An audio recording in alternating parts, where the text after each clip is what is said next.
कानी बहू। किशोरी लाल जी के बेटे राघव की शादी की बात जगह जगह चल रही थी, लेकिन किशोरी लाल जी को कोई लड़की पसंद ही नहीं आती थी।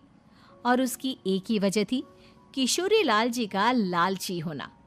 उनको लड़की वालों से मोटा दहेज चाहिए था और इसी चक्कर में एक दिन वो एक बहुत पैसे वाले के घर अपने बेटे का रिश्ता लेकर पहुंचे। उस आदमी का नाम था ओम प्रकाश। देखे किशोरी लाल जी, मेरी एक ही बेटी है और मेरी सारी संपत्ति जायदाद सब कुछ मेरी बेटी नैना का ही है।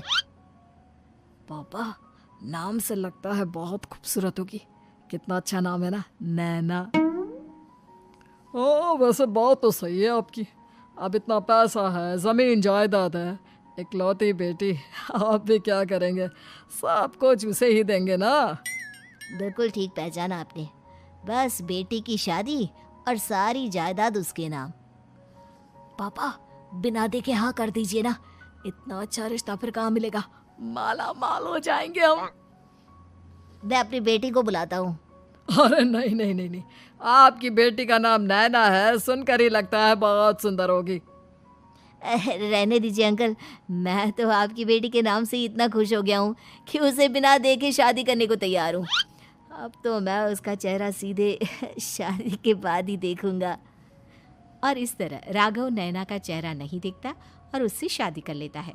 शादी के बाद अपनी सुहाग रात पर जब राघव नैना का घूंघट उठाकर देखता है तो नैना की आंखें बंद थी।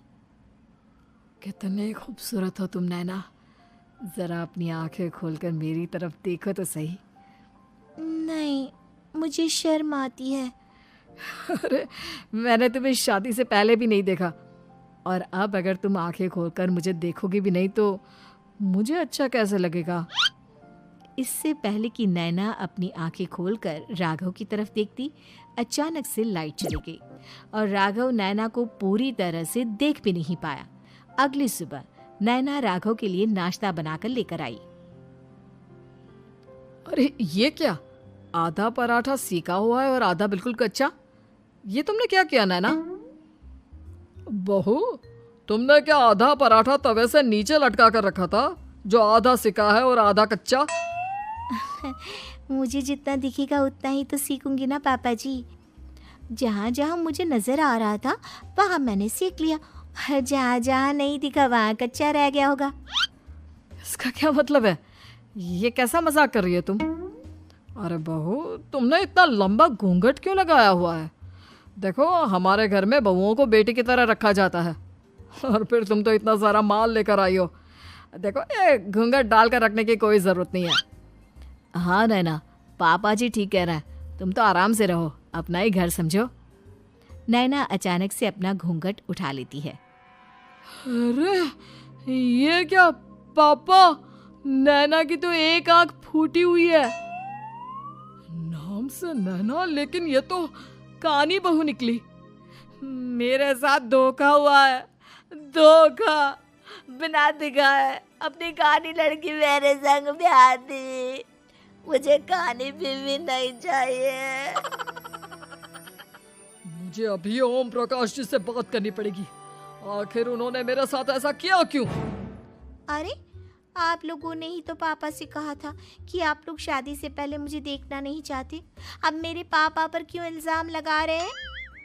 अरे लेकिन उन्हें बताना तो चाहिए था ना कि तुम कानी हो, एक आंख से तुम्हें दिखाई नहीं देता।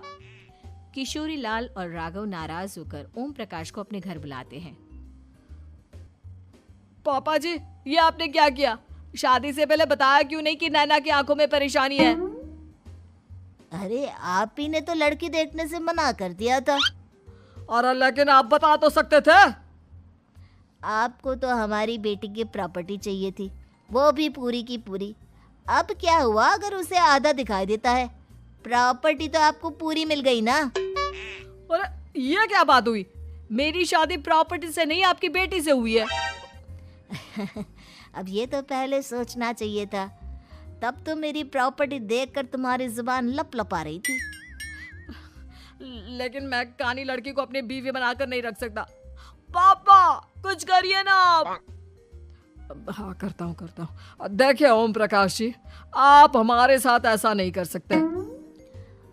और तुम देखो, अगर तुमने मेरी बेटी से शादी तोड़ी ना, तो जो भी प्रॉपर्टी मैंने तुम्हें दी है वो तो पूरी की पूरी वापस ले ही लूँगा, और आधी प्रॉपर्टी तुम्हारी भी लूँगा। अरे मेरी आधी प्रॉपर्टी भला क्यों लेंगे आप? इसलिए क्योंकि मेरी बेटी को आधा नजर आता है और उसकी नज़र अभी तक तुम्हारी आधी जायदाद पर ही पड़ी है। अब तुम उसे घर से निकालोगे तो कुछ तो लेकर जाएगी ना। और अगर हम आपकी बेटी को अपने घर की बहू बना कर रखे तो? तो तुम्हारी पूरी प्रॉपर्टी तुम्हारी ही रहेगी, और जो मैंने तुम्हें दिया है ना, उसमें से बस मैं आधा लेकर जाऊंगा। अरे लेकिन अब आप अपनी दी हुई प्रॉपर्टी में से आधी वापस क्यों लेकर जाएंगे? अगर मैं आपकी बेटी को अपनी पत्नी बनाकर रखने को तैयार हूं तो? इसलिए ताकि भविष्य में अगर तुम मेरी बेटी को धोखा दो तो उसके पास कुछ तो रहे जो पति का हो। वैसे मेरे पास तो बहुत कुछ है, लेकिन अपने पति की कोई निशानी तो उसके पास होनी चाहिए ना। अब अगर तुमने मेरी बेटी को कानी कहा तो तुम्हें प्रॉपर्टी भी कानी ही मिलेगी, पूरी नहीं। जमाए राजा। किशोरी लाल और राघव समझ चुके थे कि वो बुरी तरह फंस चुके हैं और अब उनके पास वहां से निकलने का कोई चारा नहीं है। अब समझ में आया ना, लालच बुरी बला होती है। एक तो तुम्हें प्रॉपर्टी मिली, ऊपर से बीवी मिली, उसमें तुम्हें नखरे भी दिखाने हैं। आए बड़े, चुपचाप बैठो दोनों। कुछ दिनों के बाद नैना राघव की कार लेकर बाजार घूमने निकलती है और जब कार लेकर वापस आती है, ये क्या? एक तरफ से मेरी गाड़ी पूरी खराब हो चुकी है। लगता है तुमने मेरी गाड़ी को किसी दूसरी गाड़ी के साथ एक्सीडेंट किया है। अरे अरे कितना बड़ा नुकसान कर दिया तुमने बहू। वो क्या है ना पापा जी, मुझे एक आंख से दिखाई नहीं दे रहा था, सामने से गाड़ी आ रही थी। मुझे तो सिर्फ आधा ही दिखाई दिया और वो गाड़ी मेरी कार से रगड़ते हुए निकल गई। अब मैं क्या करूं बताओ? आप इसे ठीक कराने के पैसे कौन देगा? तुम्हारे पापा? तुमने मुझसे इस तरह से बात की? अभी रुको। नैना राघव की शिकायत ओम प्रकाश को कर देती है।